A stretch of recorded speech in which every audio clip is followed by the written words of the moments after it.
Good morning everyone. আজকে দেখো কি রান্না করছি। আমের টক, এখানে আছে লাল শাক ভাজা, বড়ি আর বাদাম দিয়ে। বড়ি আর বাদাম আগে ভেজে নিয়েছি আর বড়িটা একটু ভেঙে নিয়েছি। তো শাকটা ভাজা হয়ে এলে নামাবার আগে এটা দেব। আর এখানে বসিয়েছি চিংড়ি মাছ। এই দেখো মশলা দিয়ে কষা হচ্ছে। এর মধ্যে দিয়েছি একটু আদা রসুন পেঁয়াজ কাঁচা লঙ্কা বাটা। মশলাটা দেখছি গন্ধ আছে কি।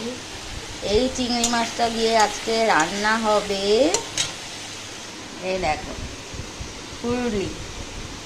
তোমরা কখনো খেয়েছো কি জানি না, আমি কিন্তু মাঝে মধ্যেই এই রান্নাটা করি।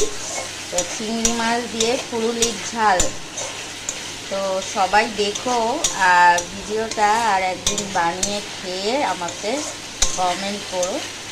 আর আজকে আমার রান্নাটা দেখেও কমেন্ট করো। আর এখানে হবে পটল ভাজা। তো মেন হচ্ছে চিংড়ি মাছ দিয়ে ফুলুলির ঝালটা যে কি ভালো লাগে। হয়েছে দেখো, মশলাটা আগে ভালো করে কষিয়ে নিচ্ছি, মাছটা ভেজে নিয়েছি পেঁয়াজের সাথে।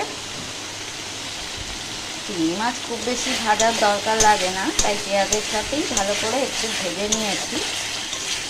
আর এই যে মশলা কষা হচ্ছে, এর মধ্যে দিয়েছি নুন আর হলুদ। তো আর দেবো একটু গরম মশলা। তো এই লাল শাকের মধ্যে দিয়েছি একটু রসুন কুচি, পেঁয়াজ কুচি আর শুকনো লঙ্কা।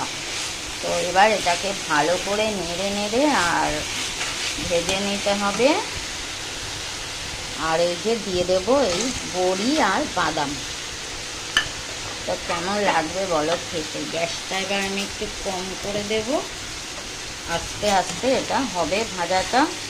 ততক্ষণে আমি এই ফুলটা, একটু জল দাও তো, মশলাটা শুকিয়ে গেছে। দাও দাও দাও, আমার হাতে দাও।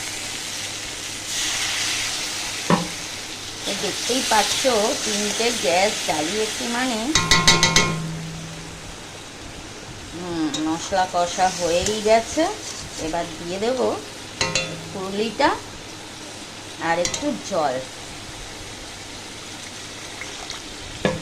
একটু জল দিয়ে দিলাম, ফুলুলিটা দিয়ে দিলাম, আর একটু জল দিয়ে দেবো। ফুলুলিটা একটু ভিজবে, মানে ঝোলে ডুববে, তবেই তো ফুলবে।